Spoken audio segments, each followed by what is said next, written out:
bagi orang yang mengandalkan Tuhan di dalam setiap kehidupannya. Kerinduan terkuatnya adalah pergi ke rumah Tuhan. Jumpa lagi dalam ibadah anak tanggal 1 Agustus 2021.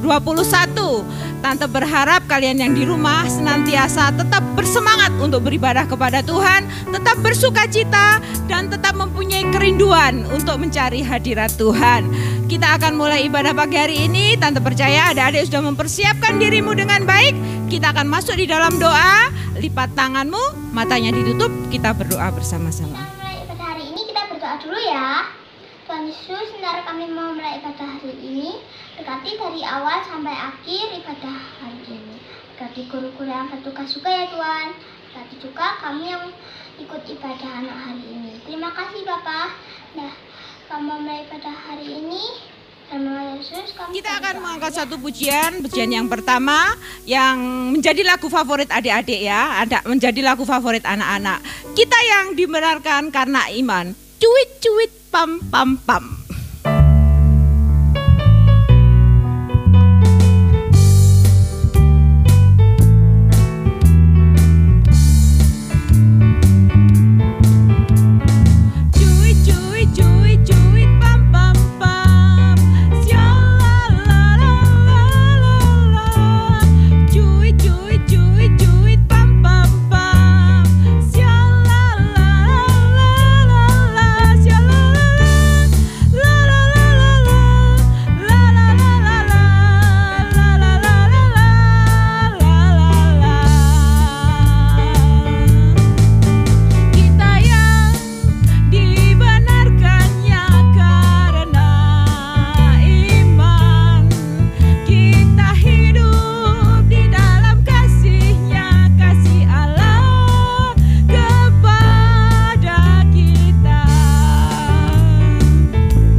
kepada Kristus akan mendatangkan keselamatan, dan keselamatan itu diberikan kepada setiap orang yang percaya kepada Dia, termasuk tante dan anak-anak semua. Kita akan satu pujian, oleh darah anak domba.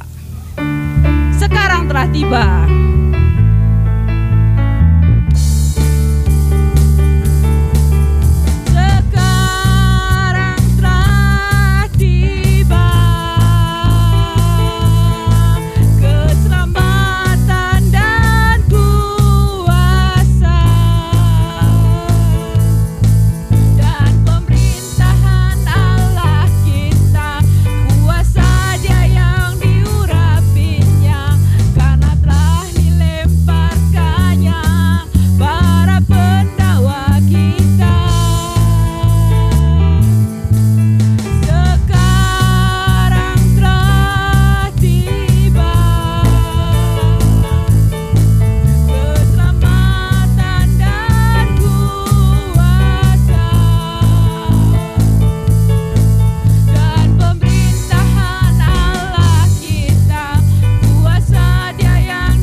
Saatnya kita akan diberkati dengan kebenaran firman Tuhan. Kita siapkan hati kita untuk menyambut firman Tuhan. Sebelum masuk di dalam doa, kita akan angkat satu pujian, Hanya Ada Satu Tuhan.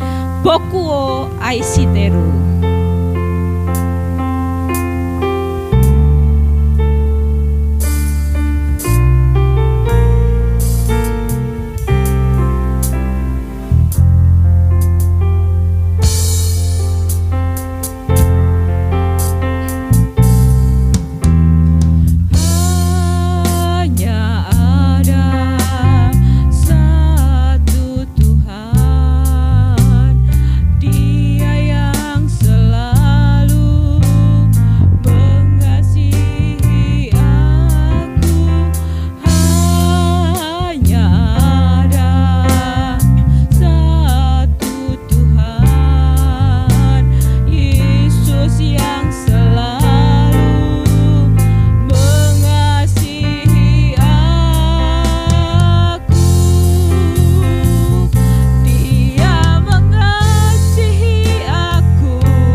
Halo, selamat pagi anak-anak. Apa kabar hari ini? Semuanya boleh diberkati oleh Tuhan.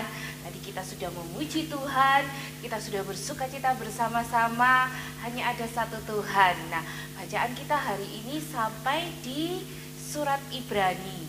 Kita akan membaca dulu bersama-sama surat Ibrani pasal 9 ayat 1 sampai 14. Lalu Tante Kesia akan sambung dengan ayat 27 dan 28.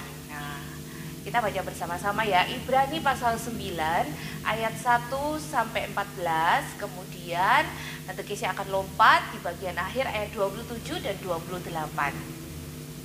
Kita membaca bersama-sama ya anak-anak. Hitungan ketiga kita mulai. Tante Kesia akan pandu dari sini. Anak-anak membaca sendiri di rumah dengan bersuara, gitu ya, dengan bersuara. Tentunya kalian sudah menyiapkan Alkitab kan? Yuk kita baca bersama-sama. Ibrani pasal 9 ayat 1 sampai 14, kemudian lanjut ayat 27 sampai 28. 1, 2, 3. Memang perjanjian yang pertama juga mempunyai peraturan-peraturan untuk ibadah dan untuk tempat kudus buatan tangan manusia. Sebab ada dipersiapkan suatu kemah, yaitu bagian yang paling depan, dan di situ terdapat kaki dian dan meja dengan roti sajian. Bagian ini disebut tempat yang kudus. Di belakang tirai yang kedua terdapat suatu kemah lagi yang disebut tempat yang maha kudus. Di situ terdapat mezbah pembakaran ukupan dari emas dan tabut perjanjian yang seluruhnya disalut dengan emas. Di dalam tabut perjanjian itu tersimpan buli-buli emas berisi mana, tongkat Harun yang pernah bertunas, dan loh-loh batu yang bertuliskan perjanjian. Dan di atasnya kedua kerup kemuliaan yang menaungi tutup pendamaian. Tetapi hal ini tidak dapat kita bicarakan sekarang secara terperinci. Demikianlah caranya tempat yang kudus itu diatur, maka imam-imam senantiasa masuk ke dalam kemah yang paling depan itu untuk melakukan ibadah mereka. Tetapi ke dalam kemah yang kedua hanya imam besar saja yang masuk sekali setahun, dan harus dengan darah yang ia persembahkan karena dirinya sendiri dan karena pelanggaran-pelanggaran yang dibuat oleh umatnya dengan tidak sadar. Dengan ini Roh Kudus menyatakan bahwa jalan ke tempat yang kudus itu belum terbuka selama kemah yang pertama itu masih ada. Itu adalah kiasan masa sekarang. Sesuai dengan itu dipersembahkan korban dan persembahan yang tidak dapat menyempurnakan mereka, yang mempersembahkannya menurut hati nurani mereka. Karena semuanya itu di samping makanan, minuman, dan berbagai macam pembasuhan hanyalah peraturan-peraturan untuk hidup insani yang hanya berlaku sampai tiba waktu pembaruan. Tetapi Kristus telah datang sebagai imam besar untuk hal-hal yang baik yang akan datang. Ia telah melintasi kemah yang lebih besar dan yang lebih sempurna, yang bukan dibuat oleh tangan manusia, artinya yang tidak termasuk ciptaan ini. Dan ia telah masuk satu kali untuk selama-lamanya ke dalam tempat yang kudus, bukan dengan membawa darah domba jantan dan darah anak lembu, tetapi dengan membawa darahnya sendiri, dan dengan itu ia telah mendapat kelepasan yang kekal.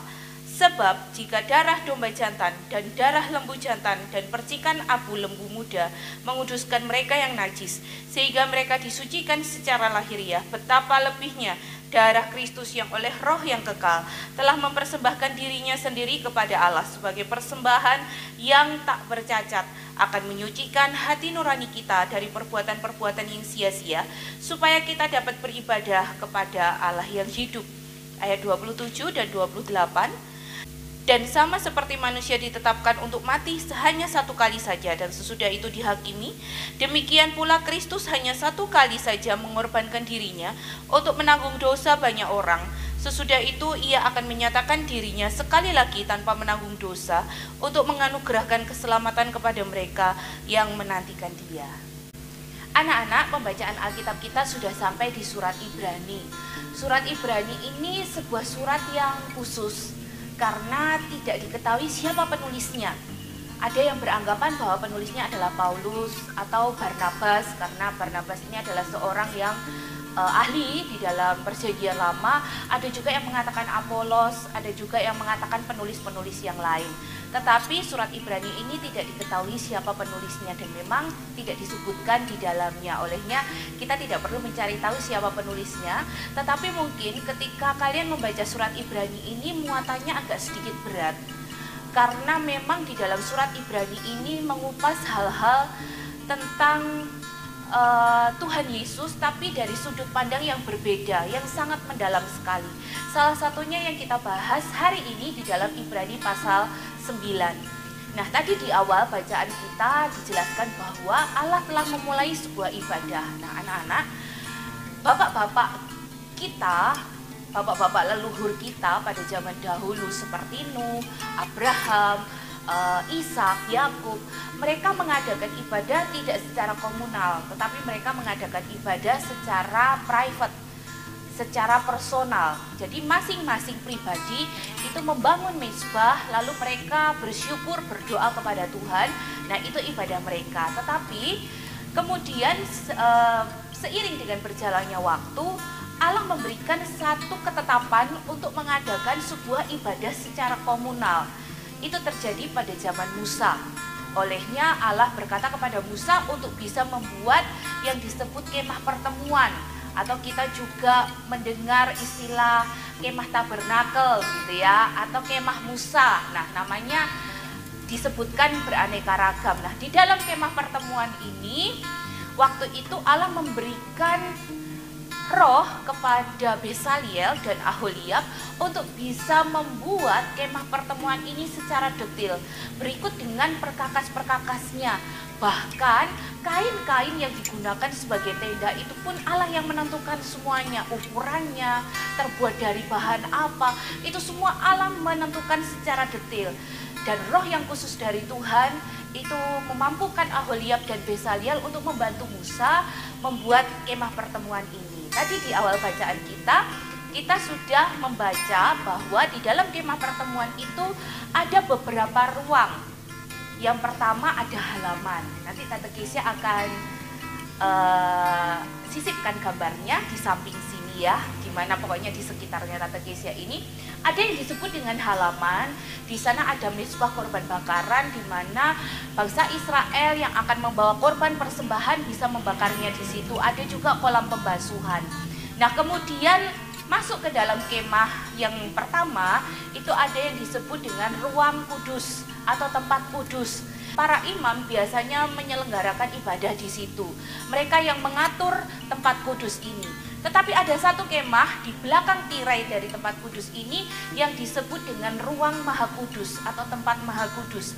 Nah, di tempat maha kudus ini tidak sembarangan orang boleh masuk ke sana. Hanya yang diberi gelar imam besar yang bisa masuk ke dalam ruang maha kudus ini. Di sana ada tabut perjanjian. Di dalam tabut perjanjian itu ada 3 isinya tadi yang sudah disebutkan ya. Ada mana, ada tongkat Harun yang pernah bertunas, dan juga ada loh batu yang berisi peraturan. Nah, itu disimpan di sana. Nah, imam besar ini 1 kali 1 tahun masuk ke dalam ruang maha kudus ini untuk mempersembahkan korban. Untuk dirinya sendiri dan juga untuk semua umat Israel. Atas setiap dosa yang mungkin tidak mereka sadari. Itu 1 tahun 1 kali. Dan itu harus dilakukan setiap tahunnya. Jadi siapa yang giliran untuk bisa masuk ke dalam ruang maha kudus itu, yang memiliki gelar atau yang memiliki jabatan imam besar, mereka harus menunaikan tugasnya untuk bisa mempersembahkan korban persembahan sebagai penghapusan dosa bagi dirinya sendiri dan bagi umat Israel pada waktu itu. Itu dilakukan ketika zaman Musa sampai mereka akan masuk ke tanah Kanaan, bahkan dilakukan selanjutnya walaupun tidak di kemah Musa atau kemah pertemuan ini tadi, sudah ada bait Allah, sudah ada tempat untuk mereka beribadah, itu tetap dilakukan dan itu menjadi peraturan turun-temurun. Nah, anak-anak, apa yang dilakukan oleh imam besar ini, apa yang dilakukan oleh para imam pada waktu itu ketika mereka harus mempersembahkan korban, bahkan bangsa Israel ketika mereka harus mengorbankan sesuatu karena ada peraturannya. Nah, ini nanti tahun depan kita akan membaca mulai dari perjanjian lama ya, Kejadian, Keluaran, Imamat. Anak-anak nanti kalau sampai di kitab Imamat, anak-anak akan membaca secara detail apa saja korban yang harus mereka persembahkan kepada Tuhan. Apa saja korban yang harus dipersembahkan oleh bangsa Israel. Ada peraturan-peraturan secara detail. Nah, itu nanti kita akan melihat di kitab perjanjian lama. Nah, semua yang bangsa Israel ini lakukan, baik ketika mereka mempersembahkan korban, para imam yang menyelenggarakan ibadah, bahkan sampai imam besar yang masuk 1 kali 1 tahun, 1 tahun 1 kali ke dalam ruang maha kudus, itu adalah sebuah gambaran, anak-anak. Itu adalah sebuah tipologi. Sebuah tipologi ketika nanti Kristus datang ke dalam dunia. Peristiwa Natal memperingati ketika Yesus lahir ke dalam dunia. Yesus lahir bukan tanpa misi, tetapi Yesus lahir untuk menyelamatkan kehidupan kita, untuk menebus kita dari segala dosa. Ketika Yesus menjalankan misinya, dia mati tersalib di atas kayu salib. Yesus Kristus membawa darahnya sendiri. Dikatakan di dalam surat Ibrani tadi, bukan di kemah yang buatan tangan manusia, tetapi suatu kemah yang bernilai kekal. Yesus membawa darahnya sendiri menghadap Allah Bapa di surga, mempersembahkan hidupnya itu sebagai korban. Dan ketika Yesus melakukan ini, Tuhan Yesus tidak melakukannya setiap tahun. Tuhan Yesus tidak melakukannya dalam kurun waktu tertentu, tidak. Tetapi di dalam surat Ibrani tadi dituliskan bahwa Kristus melakukan itu satu kali untuk selama-lamanya. Mengapa demikian? Ya, karena ketika manusia berdosa di dalam kitab Perjanjian Lama harus mempersembahkan sebuah korban, dosa yang boleh dilakukan oleh si pembuat dosa atau orang yang telah melakukan dosa itu ditimpakan kepada hewan yang dikorbankan menjadi pengganti. Harusnya manusia yang harus berkorban, yang harus dikorbankan, tetapi hewan yang dikorbankan itu sebagai pengganti. Nah, ketika Kristus mati, ketika Yesus Kristus disalibkan untuk kita semua, Kristus menjadi korban bagi kehidupan kita. Harus manusia yang menggantikan manusia yang berdosa. Nah, di dunia ini tidak ada manusia yang tidak berdosa. Di dunia ini semua manusia sudah jatuh ke dalam dosa. Karena apa yang dilakukan oleh Adam pada waktu itu, semua telah kehilangan kemuliaan Allah. Semua manusia itu sudah kehilangan kekudusan di hadapan Allah. Sehingga tidak ada satu manusia pun yang bisa, yang layak untuk menebus dosa manusia ini. Olehnya Allah Bapa di surga mengutus anaknya yang tunggal untuk menjalankan misi ilahi ini. Yesus Kristus harus tersalib. Yesus Kristus harus mati menjadi korban, menggantikan kita yang berdosa. Sehingga saat Yesus disalib, kalau anak-anak membaca di dalam kitab Injil, ya, beberapa waktu yang lalu kita sudah membaca kitab-kitab Injil, bagaimana yang terjadi dalam kehidupan Yesus pada waktu itu. Dia harus dicambuk, dia harus disesah, dia harus dimahkotai dengan duri, harus dipukul, harus salibkan, tangannya dipaku, dan hal-hal lain, lambungnya ditikam. Nah, itu semua adalah setiap dosa kita yang ditimpakan kepada pribadi Yesus. Sehingga dia mati menjadi korban, penghapus dosa bagi setiap kita yang percaya kepadanya. Olehnya di dalam Yohanes dikatakan bahwa barang siapa yang percaya kepadanya akan memperoleh kehidupan yang kekal, tidak akan binasa. Anak-anak, kamu dan Tante Kesia adalah orang-orang yang percaya di dalam Yesus Kristus. Kita sudah diselamatkan, kita sudah ditebus, dan kita menjadi orang-orang yang hidup baru di dalam Yesus Kristus. Dan berita baiknya adalah Yesus bangkit pada hari yang ketiga. Dalam surat Ibrani tadi malah ditegaskan bahwa nanti Kristus akan datang kembali, bukan untuk mengorbankan dirinya lagi, tidak, tetapi untuk bertemu dengan setiap kita yang percaya kepadanya sehingga kita beroleh keselamatan. Dan Yesus akan datang pada kali yang kedua untuk menjemput setiap kita yang percaya. Kita akan dianugerahi hidup yang kekal. Hidup yang kekal itu apa? Hidup yang kekal itu adalah hidup selama-lamanya bersama-sama dengan Kristus di dalam surga. Menikmati sukacita, menikmati hal-hal yang tidak ada di dunia ini, dan kita bisa bersukacita selamanya bersama Tuhan Yesus. Anak-anak mau untuk hidup yang kekal? Ya, ketika kita percaya kepada Yesus, maka Yesus sudah menyelamatkan hidup kita.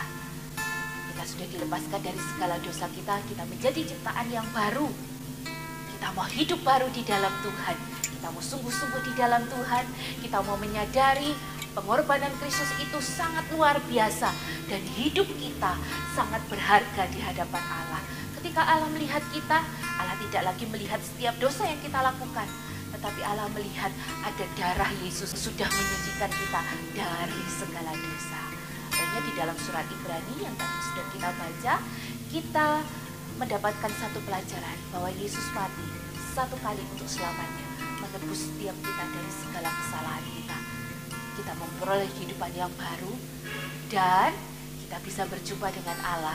Kita dapat berdoa kepada Allah kapanpun, dimanapun, dalam keadaan apapun. Tidak perlu lagi dengan perantaraan para imam, tidak perlu lagi dengan perantaraan imam besar yang harus masuk ke dalam ruang Maha Kudus. Tidak, Tetapi kita yang percaya kepada Yesus, kita mendapatkan hak yang khusus untuk bisa bertemu dengan Bapa di surga, berdoa di dalam nama Tuhan Yesus, kapanpun, dimanapun, tanpa perantara, karena Kristuslah yang menjadi perantara kita kepada Bapa di surga. Yesus Kristus tetap sama, dia tidak berubah, dan dia selalu menolong hidup kita sampai selama-lamanya, sampai kita berjumpa dengan Kristus pada kali yang kedua. Tuhan Yesus menolong kita semua, apapun yang kita hadapi, apapun yang kita jalani saat ini, Tuhan selalu menolong kita, karena dia tetap Allah. Janjinya iya dan amin, dia tidak pernah berubah. Dia adalah Allah yang kita sembah. Amin. Sebelum kita berdoa bersama-sama, kita akan nyanyi satu pujian ya.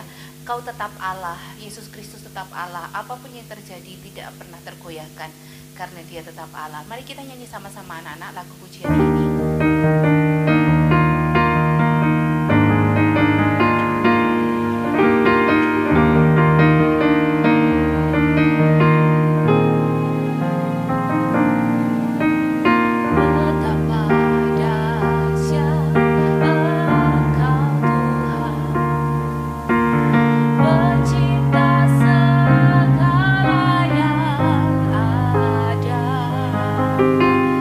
Dulu sekarang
baik, kami bersyukur buat pagi hari ini. Terima kasih buat segala cinta dan rahmat Tuhan dalam kehidupan kami. Ajar kami Tuhan untuk semakin mengenal Engkau, semakin mengagumi Engkau Tuhan. Melalui setiap firman yang kami baca, melalui setiap firman yang kami dengar, biarlah rasa kagum itu semakin bertambah-tambah Tuhan di dalam kehidupan kami. Mengagumi Engkau sebagai Allah dan Juru Selamat dalam kehidupan kami. Pagi hari ini melalui firman-Mu Tuhan, ajari kami untuk boleh menyadari bahwa hidup kami sangat berharga di hadapan Tuhan.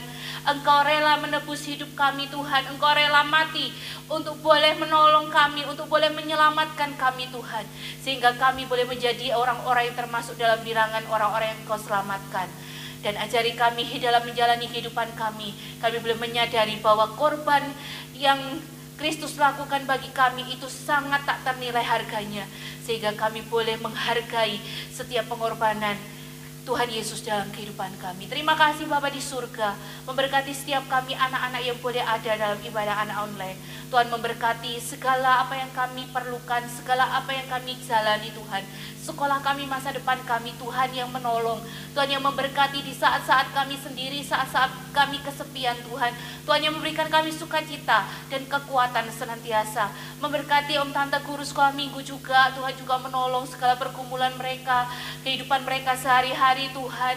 Bahkan segala rencana-rencana mereka, apapun yang mereka persiapkan di dalam melayani Tuhan, Tuhan juga menolong. Papa Mama yang tergabung saat pagi hari ini Tuhan juga memberkati. Berkati setiap mata usaha pencarian mereka, kami kekuatan, kemampuan Tuhan. Mendampingi anak-anak untuk boleh hidup takut akan Tuhan, mendampingi anak-anak ketika mereka boleh bertumbuh baik di sekolah maupun bertumbuh di dalam kebenaran firman Tuhan. Terima kasih Bapak yang baik. Kami menyerahkan seluruhnya ke dalam tangan kuasa Tuhan. Kami bersyukur untuk ibadah yang boleh diberkati oleh Tuhan. Memberkati setiap kami yang terlibat di dalam ibadah saat pagi hari ini. Tuhan yang menolong, Tuhan yang menopang kami. Terpujilah nama-Mu. Kau memberkati semuanya Tuhan, anak-anak yang boleh tergabung, semua Om Tante, Papa Mama semuanya Tuhan yang menolong, memberkati, mengaruniai kekuatan, kesehatan senantiasa. Ini yang menjadi doa sembahyang kami Tuhan. Di dalam nama Tuhan Yesus kami sudah berdoa dan mengucap syukur. Haleluya. Anak-anak yang dikasih Tuhan, tidak terasa ibadah pagi hari ini sudah kita selesaikan. Dari awal hingga akhir, Tante percaya berkat kalian sudah diberikan, kalian sudah menerima berkat itu menjadi kekuatan buat kalian untuk menjalani hari yang baru. Sampai jumpa minggu mendatang dalam ibadah yang dengan berkat yang berbeda pula, dengan berkat-berkat yang luar biasa pula. Kita kembali ketemu minggu depan. See you.